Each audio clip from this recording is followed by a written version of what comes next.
আসসালামু আলাইকুম, নিয়ে আসলাম আরেকটি ভিডিও। সকালবেলা ঘুম থেকে উঠে প্রত্যেকটা মেয়ের মাথায় একটি টেনশন, দুপুরে লাঞ্চে কি খাবার রান্না করা হবে। আমারও একই অবস্থা। তার উপর আজকে আবার দেরিতে ঘুম থেকে উঠেছি। ব্যাস, এই তো টেনশনটা আরও বেড়ে গেছে, কারণ ছেলের মাদ্রাসায় লাঞ্চ পাঠাতে হবে। ফ্রিজ খুলে দেখি শুধু আছে গরুর মাংস। আরও টেনশন বেড়ে গেল। গরুর মাংস নামিয়ে রান্না করতে বেশ সময়কার ব্যাপার। তারপর দেখি ফ্রিজে পড়ে আছে 4-5 ধরনের সবজি। মাথায় চলে আসলো খিচুড়ির কথা। সবজি, এতগুলো সবজি মিলে যদি খিচুড়ি রান্না হয় বেশ মজাই হবে। তবে গরুর মাংস নিয়ে রান্না করতে অনেক সময়কার ব্যাপার। তারপরে দেখি পড়ে আছে একটু মুরগির মাংস। ভাবলাম বাচ্চাদের তো মুরগির মাংস একটু বেশিই পছন্দ, তাই মুরগির মাংস নামিয়ে নিলাম। মুরগির মাংস দিয়ে খিচুড়ি রান্না করে ফেলবো ঝটপট। ছেলের মাদ্রাসার লাঞ্চ পাঠাতে হবে। ব্যাস, রান্না শুরু করে দিলাম। এই তো আমার মুরগির মাংসটা কষিয়ে নিচ্ছি। বাসায় আমার যদিও ব্রয়লার মুরগিটা বেশি একটা খাওয়া হয় না, তবে মাঝে মধ্যে বাচ্চাদের জন্য একটু ফ্রাই করা হয়, সেজন্যই আনা হয়েছে। সেখান থেকে একটু মাংস রেখে দিয়েছিলাম, সেটা দিয়েই আজকে খিচুড়ির আয়োজন।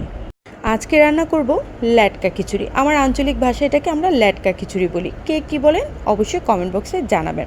খিচুড়ির মাংস রান্না করা শেষ, এবার রান্না করতে গেলাম খিচুড়ির সবজিটা একটু সেদ্ধ করে চালে ডালে খিচুড়ি। খিচুড়ি শুধু বৃষ্টির দিনেই না, শুধু বৃষ্টির দিনে, ঠান্ডার দিনেও কিন্তু খিচুড়ি খেতে বেশ মজা লাগে।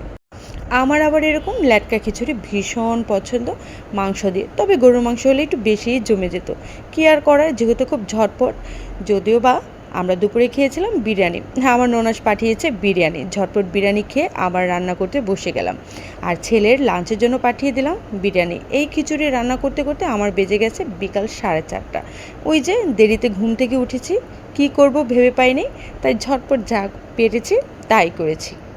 আমার ভিডিওগুলো আপনাদের যদি ভালো লাগে অবশ্যই পাশে থাকবেন, লাইক কমেন্ট ফলো দিবেন, আর ভিডিওগুলো শেয়ার করে দিবেন।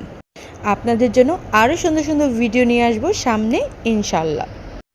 বাচ্চারা যদি সবজি খেতে না চায় এভাবে খিচুড়ি রান্না করে দিবেন। আমার ছেলে কিন্তু এরকম পাতলা খিচুড়ি খেতে পছন্দই করতো না, তবে আজকে সে ভীষণ পছন্দ করেছে। সে বারবার বলছিল, মা অনেক টেস্ট হয়েছে। ওই যে মুরগির মাংস ছিল, ব্যাস সে বলছে, মা এই খিচুড়িটা আমার ভীষণ পছন্দ হয়েছে, আমাকে আবার রান্না করে দিবে। এইভাবেই কিন্তু বাচ্চাদেরকে সবজি খাওয়ানো যায়, কারণ বাচ্চারা একদমই সবজি খেতে চায় না। আর আমার দুইটা তো সবজি থেকে 10 হাত দূরে থাকে।